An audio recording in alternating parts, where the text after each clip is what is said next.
ఎవరి భాష పెట్టినది కార్యక్రమం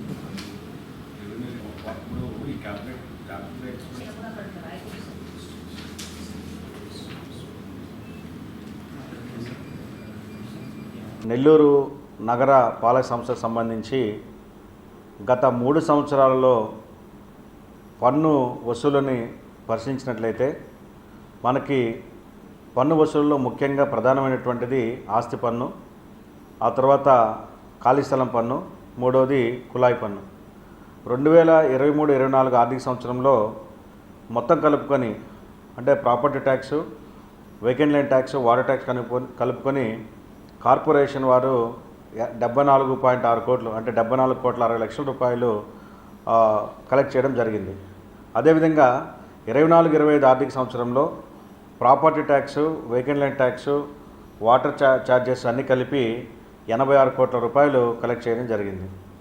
అయితే ఈ గడిచిన ఆర్థిక సంవత్సరం అంటే 2025 ఏప్రిల్ 1 నుంచి 31 మార్చ్ 2026 వరకు, సో ముగిసిన ఆర్థిక సంవత్సరంలో ప్రాపర్టీ ట్యాక్సు 101 కోట్లు, విఎల్టీ 12 కోట్ల పైబడి, వాటర్ ట్యాక్స్ 15 కోట్ల పైబడి మొత్తంగా 128 కోట్ల రూపాయలు కలెక్ట్ చేయడం జరిగింది.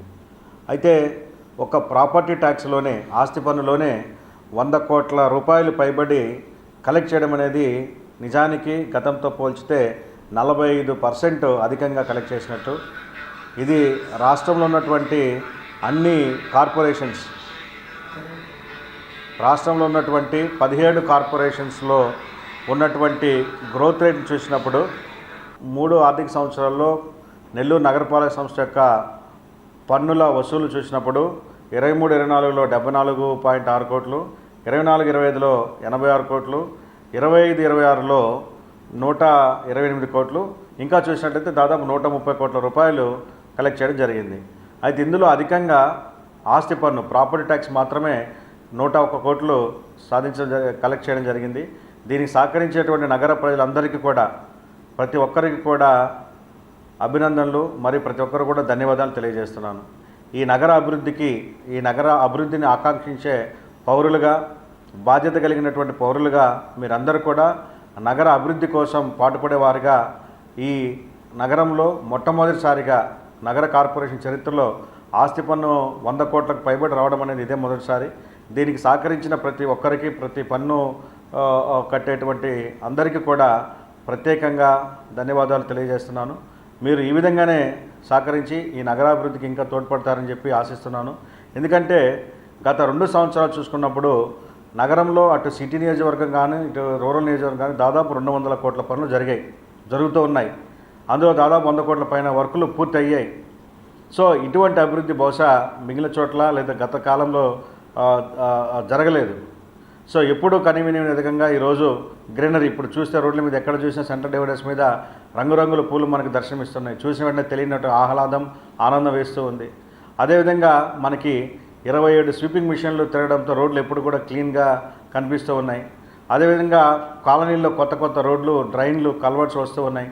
గతంలో చూసినటువంటి మాగుంట అండర్ బ్రిడ్జ్ కానీ, ప్రస్తుతం ఉన్న మాగుంట అండర్ బ్రిడ్జ్ కానీ, ముఖ్యంగా రామలింగాపురం అండర్ బ్రిడ్జ్ చూస్తే మనం ఏ విధంగా అక్కడ పురోగతి సాధించాం మీకు అర్థమవుతుంది. సో గతంలో మనకు వర్షాలు వచ్చినప్పుడు రోజుల తరబడి ఈ అండర్ పాస్ను క్లోజ్ చేసే పరిస్థితి, కానీ ఈ సంవత్సరం అటువంటి జరగలేదు, భవిష్యత్తులో కూడా జరగదు. సో ఆ విధంగా వరదల నుండి తప్పించుకునేందుకు ప్రధాన కాలువలను చేపట్టడంలో కానివ్వండి, అండర్ పాస్ల దగ్గర తీసుకోవాల్సిన చర్యలు కానివ్వండి, బ్యూటిఫికేషన్ విషయంలో కానివ్వండి, కొత్త కాలనీలో కావాల్సిన రోడ్లు, డ్రైన్లు, కల్వర్ట్స్ కానివ్వండి, అదేవిధంగా వాటర్ సప్లై కానివ్వండి, ఇవన్నీ కూడా వేగవంతంగా జరుగుతూ ఉన్నాయి.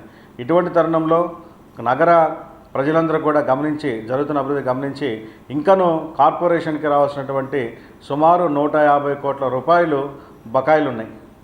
అంటే వాటర్ ట్యాక్స్ కానీ, ప్రాపర్టీ ట్యాక్స్ కానీ, వేకెంట్ ల్యాండ్ ట్యాక్స్ కానీ దాదాపు 150 నుంచి 200 కోట్ల రూపాయలు ఇంకా బకాయిలు ఉన్నాయి. ఇంకా వసూలు చేసింది సుమారు 130 కోట్లు అయితే వసూలు చేయాల్సింది దాదాపు 200 కోట్ల రూపాయలు ఉంది. కాబట్టి అంటే వడ్డీతో కలిపి. కాబట్టి నగర ప్రజలు ఈ విషయాన్ని గమనించి నగర అభివృద్ధి కోసం, నగర సంక్షేమం కోసం, నగర పౌరులుగా మీరందరూ కూడా ఇంకా చెల్లించాల్సినటువంటి మొండి బకాయిలు, అది ఆస్తి పన్నుకు సంబంధించిన మొండి బకాయిలు కానీ, ఖాళీ స్థలానికి సంబంధించిన మొండి బకాయిలు కానీ, అదేవిధంగా కుళాయి పన్నుకు సంబంధించిన మొండి బకాయిలు కూడా త్వరితగతిన చెల్లించాలని, అదేవిధంగా ప్రభుత్వం కూడా ఈ ఏదైతే గత మార్చి 31, 2026 వరకు వడ్డీ పైన 50% మాఫీ ఉందో దానిని ఈ నెల 30వ తారీఖు వరకు పొడిగించడం జరిగింది. వడ్డీ మీద ఆస్తి పన్ను మరియు ఖాళీ స్థలం పన్ను పైన ఉన్నటువంటి వడ్డీ పైన మాఫీని 50% మాఫీని ఈ నెల 30వ తారీఖు వరకు పొడిగించడం జరిగింది, ఏప్రిల్ 30 వరకు. కాబట్టి ఇంట్రెస్ట్ వే ఆఫ్ని అందరూ కూడా ఉపయోగించుకొని ఇంకనూ మీరు కట్టాల్సినటువంటి బకాయిలు ఏదైతే ఉందో property tax, water tax, VLT, vacant land tax అందరూ కూడా చెల్లించాలని చెప్పి ప్రజలందరూ కూడా, ముఖ్యంగా మొండి బకాయిదారులందరూ కూడా విజ్ఞప్తి చేస్తున్నాను. ఒకవేళ మీరు ఈ అవకాశాన్ని కూడా సద్వినియోగం చేసుకోకుండా మీరు కనుక ఈ మొండి బకాయిలు ఇంకా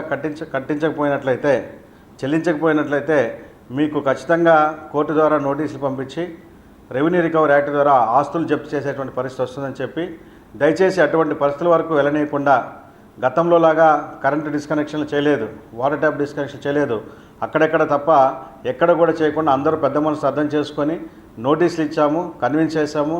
అందరూ కూడా మెజారిటీ ప్రజలు కూడా అంటే మనకి సామాజికంగా కానీ ఆర్థికంగా కానీ వెనకబడిన ప్రాంతాలైనటువంటి మన్సూర్ నగరు, కుద్దూస్ నగరు, ఇంకా చెప్పాలంటే సుందరయ్య కాలనీ, అదేవిధంగా కార్మిక నగరు, ఇటువంటి ఏరియాల్లో కూడా మనకి ఈసారి ట్యాక్స్ కలెక్షన్ వచ్చాయి.